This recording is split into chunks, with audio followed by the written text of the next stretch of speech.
Welcome to the Divine Play podcast. A practical guide to living with joy. I am Shannon Morrison, co-host. And I'm Mirlena Lee, the other half of the hosting. And we are here today in this new episode with Alisa Bogarts. And I'm going to speak a little bit and to explain her bio a little bit, and then we're just going to dive into this beautiful conversation of transformation. Alisa Bogarts is a transformation movement.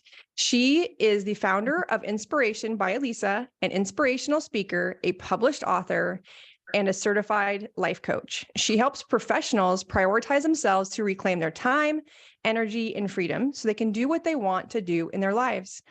Elisa understands the challenges is faced by people who constantly put others before themselves. Her mission is to guide clients to make positive change towards a life of self-prioritization and empowered living. Oh my gosh, we need this conversation in my life. I'm so excited that you're here on this podcast. Yeah, thank you so much for having me. I'm so excited to be here. Loving Absolutely. joy throughout the world. It makes me so happy. Absolutely. I love that joy throughout the world. So tell us a little bit, besides what we just heard, tell us a little bit about who Elisa is. Besides what we just heard, I was like, yeah, I'm so used to like jumping into my bio myself. I've had this, like a sort of roller coaster of life to do with like confidence and figuring out how to put myself first. And I've had some like obstacles in my life where I feel like I really had to overcome and really spend some time to do that like internal work to be like, I don't feel happy right now, or I don't have as much joy in my life as I want to have in my life. I'm really doing that. Okay, how can I figure out what my values are or what I want, and then make that happen and make these positive shifts so that I can be more happy and do what I want to do in my life. And so, I've just gathered this like huge toolkit, and I really love to share them with people. I want to help empower people because I feel like so many of us, we give so much to other people. We give so much to like our jobs and our families and our friends and our, everything. And some of us just don't leave enough time for ourselves. And then we end up just being so depleted and exhausted. And so I really think that it's kind of time to start really doing some internal work for us and figuring out that balance, right? It doesn't mean that you're like entirely selfish and only focus on you, but see how you can do both, make time for you and time for others. So, Elisa, I'm really curious. Like, you say that you're part of the transformation movement. And so I'm really curious because I do transformational work and I've been running in these circles for a really long time. But the transformational movement is actually not something I've heard referenced before. So I was wondering if you could tell the people out there listening, what is the transformational movement, and what does that mean for you as a guide and a coach? I think the transformational movement is just all of us that work in that industry, or like all of us coaches who want to help people to transform their lives. And I think that right now there seems to be so much of that. I feel like there's like a real like shift is happening in the world and people's lives to actually like have this transformation. I think that COVID really brought that out in a lot of us, right? It really gave us that time to think and be like, what do I actually want with my life? Am I happy with what I'm doing? Because like everything just got so thrown in the air when that happened. And so I really feel like there is this movement happening where everybody is transforming, and we have people like us who are helping them in that transformation. And so for me, that's what it means. And that it's just, I just see it in the world. Everybody's really trying to make a bit of a shift. And I think it's a shift in a positive direction. And I think that people are really, really, trying to just see what is better for them. I think we can get so stuck in these doing all the like the shoulds of life, right? Or doing things like I can think about me, back like 20 years ago when I was, ticking all the boxes of life, and I was being the good girl, and I was, doing everything right, but I was actually miserable. I wasn't happy at all. I wasn't doing what I wanted to do, and I had to make that shift so that I could, and I had to give myself that permission to prioritize myself and what I wanted and do what I wanted out of my life. Awesome. And the question I have for you, this podcast is all about living with joy. And you can see, for those of you who are listening, you can't see the smile on Elisa's face, but it is big and it is genuine. And so I'm really curious what specifically joy means to you. And what was the biggest barrier you had to accessing that joy? And where do you think the turning point was for you into your own transformation? So joy means to me, filling your life with what you love and figuring out what that is and like what your values are and what's important to you and really like living to that and also just I don't know, I feel like there's so much joy and beauty in the world that you can find it anywhere you go. I remember I did this program and one of the exercises was to go on a color walk. And it's just like you pick a color, so you want like yellow, and then you go outside and you go on a walk and you look for yellow.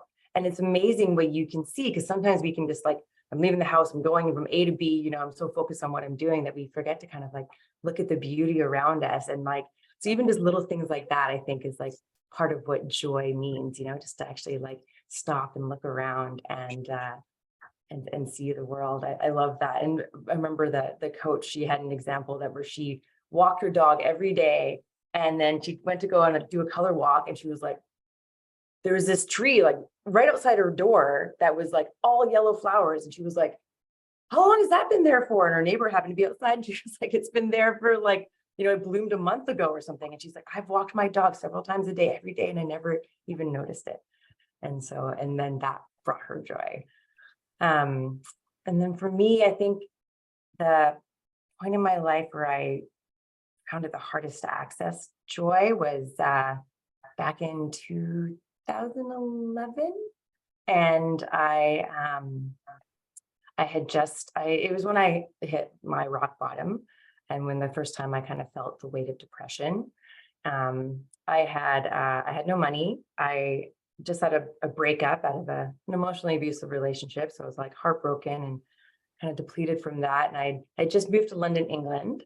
So everything was unfamiliar and I didn't have a job yet and I didn't really have any local friends. And so to me, like I was just, I felt like I had nothing really. And so it was why I found it really hard to access that joy.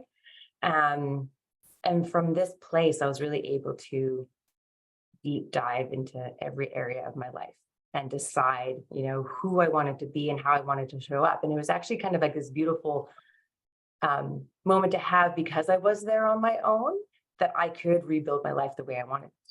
I could choose who I wanted to hang out with. I could decide what job I wanted. Like I had all this choice, and it was great to actually be able to choose that and build my life the way I wanted without like external factors or other people telling me what to do, or, sometimes you can get so much pressure.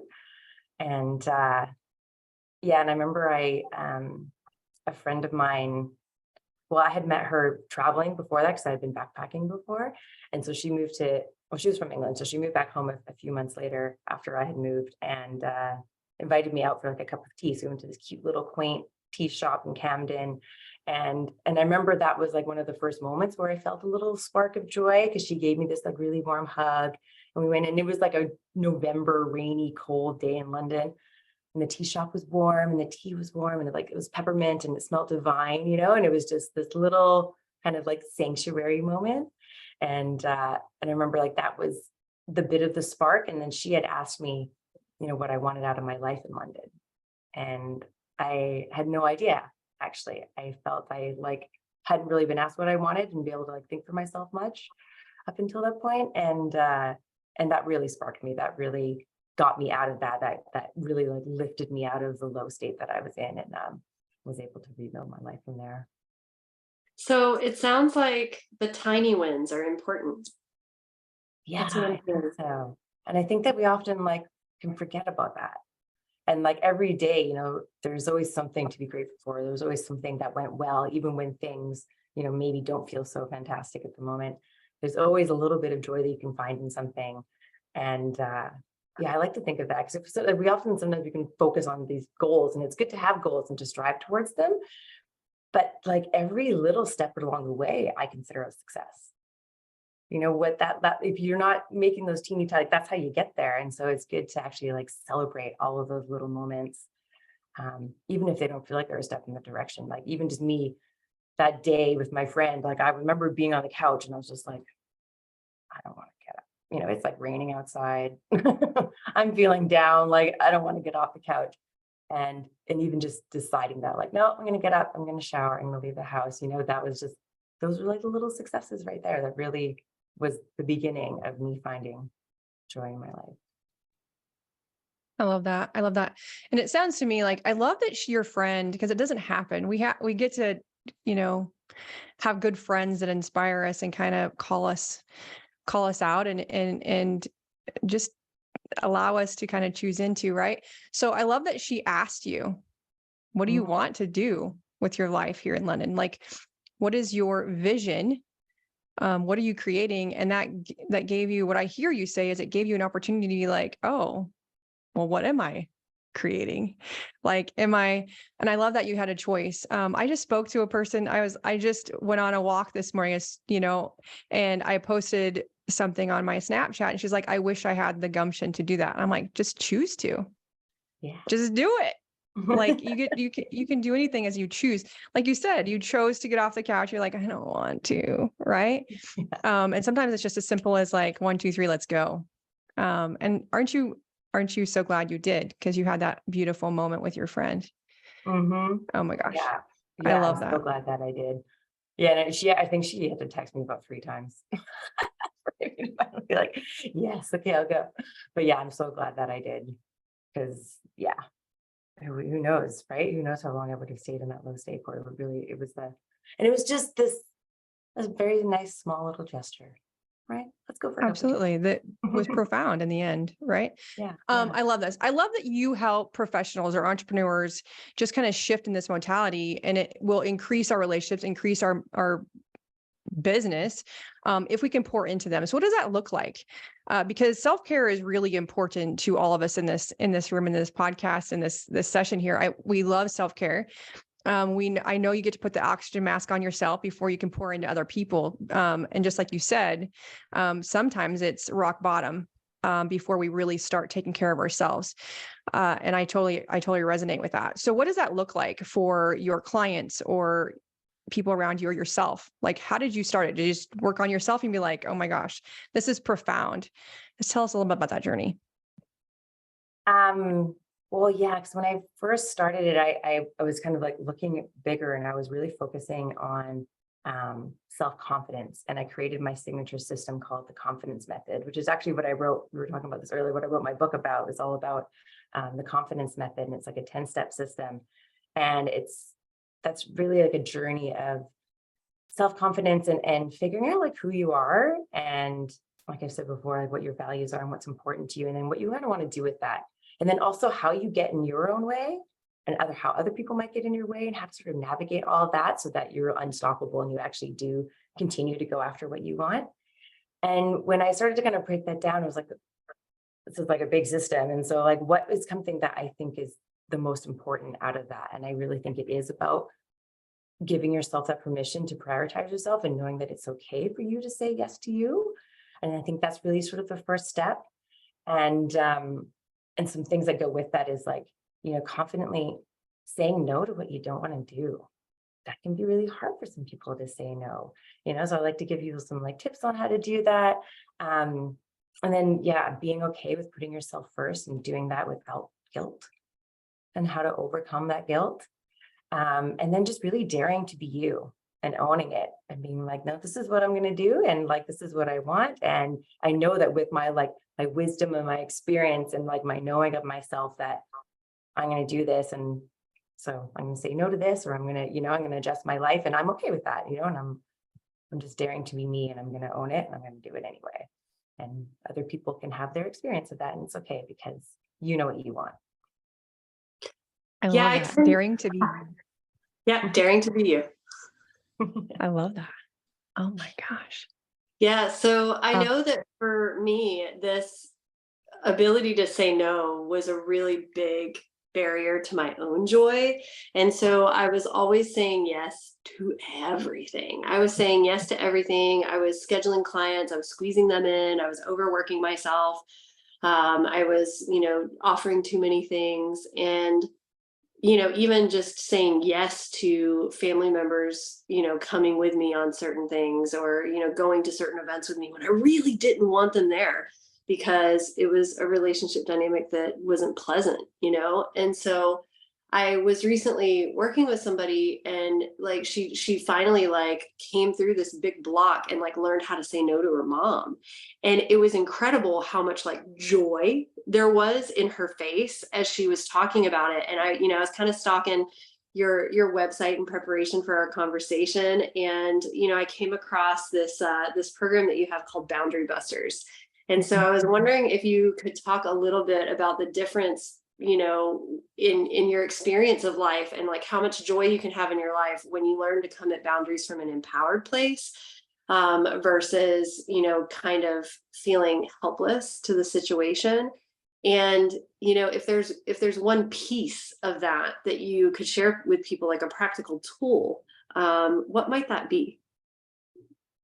Yeah, the boundary busters. When I was thinking about that, because I think boundaries is a huge thing that a lot of us struggle with, right? Like you're saying, it's like you say yes to everything, and even like trying to figure out where your boundaries lie. And so when I was thinking about that, I was like, well, what are the main things that kind of like tear down our boundaries? And I think that they're people pleasing, right? We like to give so much, but sometimes that can like burn ourselves out. It can be to our own detriment sometimes. Giving in. So like saying sort of like yes to set, or just like, even if maybe you do set up the boundary and then someone challenges it, then you kind of give in and kind of let it and then your boundary gets busted down. Peer pressure, right? So being like, oh, like, let's go out and do something, or you find yourself somewhere and you're like, how did I get here? Or you wanted to, like, it can happen. I find, say even like with work or like in corporations or the office or something, right? Everybody's going to go to lunch or something, or everybody's going to go for a drink after work, and that you have plans, but they're probably going to be talking about that project that you want to be part of that conversation or whatever might happen. And so you just kind of feel peer pressure to go, or like, you got like a salad in the fridge, supposed to have for dinner, but everybody's going out for pizza. So you end up eating the pizza instead of that healthy salad because you're on your health kick right now. And the fourth one is avoidance. Just purely avoiding the conversation, or having a difficult conversation, or just avoiding like, oh, that so like I'll just give in all the time. And actually, just the other week with a client of mine, we were talking about these boundary busters and about setting boundaries, and I had said to her, like, it's not too late. It's not too late to say no to something. It's not too late to stop giving in to something. It's not too, it's not too late to do that, and you can change it. And it may be a bit of a process, right? It may take time to convince the other person, or have those conversations, and maybe like do it slowly, but it's not too late. And she was like, that was her main takeaway of that session, because she was like, I've been giving into certain things, with her husband or with her family for so long, like years and years. And she's like, I don't want to do this anymore, but I feel like it's too late. How can I change it now? It's too difficult. And and the conversation tool that I gave her was where you acknowledge that you hear the person and what they might want, like if they ask you to do something, and then you say how you feel and what you want. So you see them and you hear them, and you're like, I see you, I hear you, and yes, I understand. I'm going to do this anyway. Like, or this is what I'm doing. And so it's a way of kind of like setting that boundary, and it can be like repeated several times as well, even in the same conversation. Like I like to give the example of, again, sort of what say with food, because when we start to sort of do transformation for ourselves, our relationships can be forced to shift. And some people can find that kind of threatening, right? Because you don't want the relationship to stay, and you like it the way it is. And it comes out of a good place. But, with that can come guilt, and then you might self-sabotage, or you feel so guilty that you like sabotage yourself. And so, like, say, for example, you and a close friend always go for burgers once a week or something like that. It's your thing. That's what you do. And then you want to change that. And then so you might say like, oh yeah, I know going to our favorite burger place is really good, but I'm like really focusing on my health right now. So, can we go to a healthier restaurant or something like that? And then if they come back and they're like, oh, come on, like you love this burger place and, our friend's coming too or something like that. And they might kind of like push it back on you. So instead of giving in, you can say like, yes, I know. And their burgers are amazing. I totally want to see our friend. Like, why don't we go grab a coffee and go for a walk instead? You can give like an alternative to be like, I'm still holding this boundary because I know that if I go there, I'm going to give into the burger and the fries and the milkshake, and I don't want to do that. So this is my boundary, and I'm giving you alternative, and I'm letting you know that I see you and I hear you, and like I love you, and I still want to spend time with you. Our relationship is changing just a tiny bit, but we can still have our great relationship just in a slightly different way. Oh, I love that. I love that so much. too. Like, yeah, I understand it's uncomfortable for you, but doing it the other way is uncomfortable for me. So I'm going to do it this way because I'm going to take care of me first. But you take care of you, And if we go to the same place, that's cool. And if not, that's cool. It's like this releasing of expectation from how the other person is going to respond to it. But like being like, this is what I'm doing. I love that. That's good times. And I feel like it plays a good part in everything. Like it doesn't have to be the burger, but that is such a powerful conversation right now where everybody's like, oh my gosh, we get to get healthy. It's summertime. We're changing we're talking about mindset and shifting, and the world is shifting to get a little healthier right now. But there is those points of like, chips and guacamole. I just want to go and have chips and guacamole with this one human because that's what I do all the time. But it could be anything. It could be I still remember to this day very vividly the first time I told my boss no. And it felt like, oh my Lanta. It felt hard. And you know what she said? I am so freaking proud of you. She's like, in 7 years, you have never told me no. And I was like, it was just like this overwhelming, like I'm overextending. I absolutely cannot do this. Like, I just don't have. There's just no freaking way. But it was the first time I said no, because Shannon Morrison is a recovering people pleaser. I would do everything in my power to make everybody else happy. And it sabotaged the hell out of myself. Right. And my energy and what I was creating. And so, so much space has been created since that moment, and it gets easier, right? It gets easier to like connect that boundary. I love what you're doing. So you wrote a book. Yes. And it does go through this, right? It goes through this very specifically in your journey and how you help your clients. I love that. Show us your book. Some of us are going to see this on YouTube. So you can't see the book if you're listening, but I love that. Where can they find your book, Elisa? We're on Amazon. Amazon. Yeah. Perfect. As we wrap up, we've talked about joy. Oh, you have more questions. Mirlena has more questions. For the people listening, Elisa, what is your book called? What is the name of your book? Oh yeah. Not everybody can hear us. Change Your Life with Self-Confidence. Sorry. Please forgive me. Say that one more time. Change Your Life with Self-Confidence, Introducing the Confidence Method. Awesome. And that can be found on Amazon. And I'm guessing it's kind of a short book too. Like it's an easy read and probably pretty accessible for people. Yeah. Yeah. And it's got like steps, and it's got journal prompts, and takes you through the whole thing bit by bit, little exercises in there. Yeah. Awesome. Thank you. Thanks for sharing that. I really do. I have got, let's see how many. The last 2 books I've gotten do that. And I love that because I'm really bad about prioritizing the work, especially if I'm listening to a book on Audible. It says, pause this audio right now and go do the work. And I'm like, dude, I'm walking. Like I can't do the work right now. Right. So I love the fact that you have them right in the book, and it's not like another workbook, but it's like interactive with the tools. And that's going to let people really soak it in. So that's beautiful. That's beautiful. Thank you. Yeah, I'm really proud of it. I really hope it can help people make it help feel like just better in themselves, and that, like, yes, you can do it. You can do what you want to do. Just figure it out and like know how to navigate all those obstacles that make it in the way and go for it. I love that. I love that too. And you have I know you have a story in there. And when we first started talking today, you said, from my rock bottom, I created this. From your rock bottom, you've created your programs, your way of being is different. Your self-care is different. And the side effect of that is what you created up until now, right? And that's beautiful. I love that.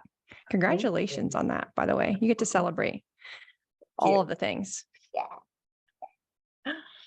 So if there was one practical tool that you could give to people that might help them to have their own turning of the tide, even if it's a micro win, if there's one small thing that you could give people to take away today that they could begin to apply this afternoon, right? Something simple and something profound, what would it be? So now I have to think, I'm like, which tool would be the best one?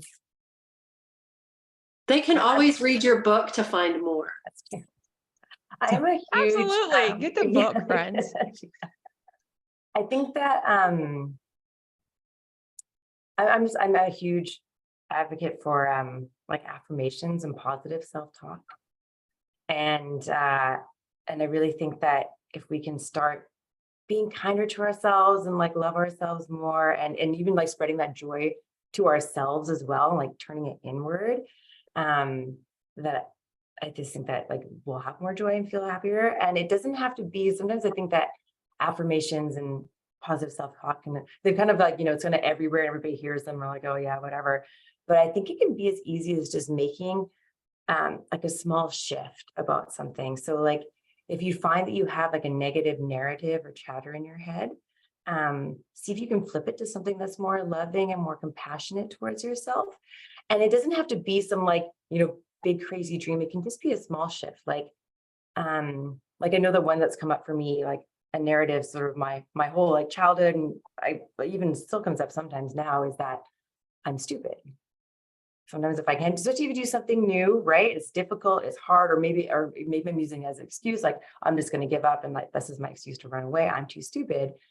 And, if you can challenge that and be like, well, and get really curious about it. Like, am I actually stupid? Like, no, actually, I know that I'm quite smart. Maybe I just don't know this thing right now. So the affirmation could be, I'm learning as I go. I am a capable, strong, intelligent woman, right? Because I know that that's true. Because sometimes if we do an affirmation that maybe we don't actually believe, then that change of changing that narrative won't work. But I'm learning as I go is a fact, is truth. Right? We all, as we learn something, we do learn as we go. And so that's kind of like an easy one for your brain to be like, oh yeah, I am. And so instead of telling yourself that you're stupid, you could just say, I'm learning as I go. And that's like a small little positive shift that you can make to yourself. So see if you can do those types of things and try and find something that's true, that's believable, and say that to yourself instead. Oh, that's a fabulous tool. It is. And I love that you just pointed out something profound, because it is little, but it is profound if you really think about it. And I think that people think, we did a leadership program, I did this program, I read this book on confidence, and I'm good to go. Like, it's never going to come up again. And friends, what I just heard Elisa say is, this statement comes in my brain still today from my childhood. And still today, I get to switch it, right? I get to be like curious, like where is this coming from? And then how do I pivot out of this? I will forever work on my worth. I am worthy of ... Because that, and I am stupid comes up a lot as well, because I'm like, okay, well, I just don't know what I don't know yet. Right? I just don't know what I know yet. And so we get to learn every single day. I love that so much. And it gets us out of that self-sabotage and the poor me and the victim really quickly. If you're like, change it to an affirmation and be like, I am learning every day. And we are learning every day. That is powerful. It's not like you go to the gym, you come out with abs one time. Right. This is work. I woke up this morning feeling just fine, bright-eyed, bushy-tailed, sat down to meditate, and like got up from my meditation full of low-level rage and like imposter syndrome. I was like, what is happening right now? I was like, what is happening? Like, why? Oh, because it's not about like constant bliss. Like, that's not what joy is. Joy is about getting real with all of the painful stories that are bouncing around in here and giving myself an opportunity to examine them with curiosity. I love that you used the word curiosity, because that curiosity is the key to being able to go in and like question those stories. And I found I did a shamanic journey recently, and I was really scared and like not wanting to look at the things that were going on inside me, and literally like got so curious and called in my inner child. And like, she's curious, right? Like my inner child, my 5-year-old me was the most curious thing ever. Everybody's like, curiosity killed the cat my whole childhood, right? Because I was like, but why? But why? But why? And so like, you know, like bringing in that energy of curiosity, it allowed me to be less afraid. It allowed me to be less afraid and look at all of the things that were deep in my emotional body that like I really didn't want to look at. And so that word curiosity, I think, is a powerful tool. So like, even though you gave one tool, you gave like 4, I feel, you know? Absolutely. I agree. And can we just say, because I totally got a visual, and friends, I know you did too if you're listening. And if we're watching the video, I just pictured Mirlena as a child being like, but why? But why? Why? Like in pigtails and just asking 150,000 questions a day. Like, I love that so much. Facts. Sorry. I just had to put that out there. Facts. Why is the sky blue? Why are the clouds like that? Why is there a shadow on the ground? Anyway, I love that. Side squirrel, welcome to this podcast. Shannon has squirrel moments. This is real life. I love that. I do think that you're like, I don't even know how I can give one tool. What is one tool? Friend, Elisa, you just gave like, just the power of everything you just said is profound. And I think that we are describing that joy doesn't have to be hard, but we get to feel the feels and create it, right? This doesn't just come naturally. And today it's not, right? Mirlena is sitting in an 85-degree house. She's creating joy internally at every moment, right? This is real life. And so life is going to hit us sideways, and it's what you do with that and how you create a different way of being and showing up for yourself first, because then that energy is magnified outwards, right? I love this conversation, and we could talk for hours. Again, I love what you do. I love what you're creating for the world. We're entrepreneurs and it's so easy to just get wrapped up in the doing every single day and not closing the computer, not getting off a Zoom, not sitting in your chair, right? We get to move and we get to shake and we get to reframe. And so, oh my gosh, this has been a beautiful conversation. Thank you so much, Elisa, for being on our podcast. It has been a blessing. And I love the simple solutions to all that you said and brought today. Yeah. Yes, and if anybody wants to check out Elisa's work, definitely check out in the description of this podcast. Her website will be there. And we hope that you will check out what she's offering, read her book, and just see how you can find your own way to joy through finding more confidence in your own life. And Elisa, thank you so much for being here. It has been a pleasure. Thank you so much for having me. This was a lot of fun. It was so great. I loved it. I loved all the tools that we shared and how it's all connected in all these different ways. There's always a way. There's always something that we can do to bring that joy out, right? To find it, to get curious. Yeah. Yes. Thank you. Love it. Thank you so much. Bye.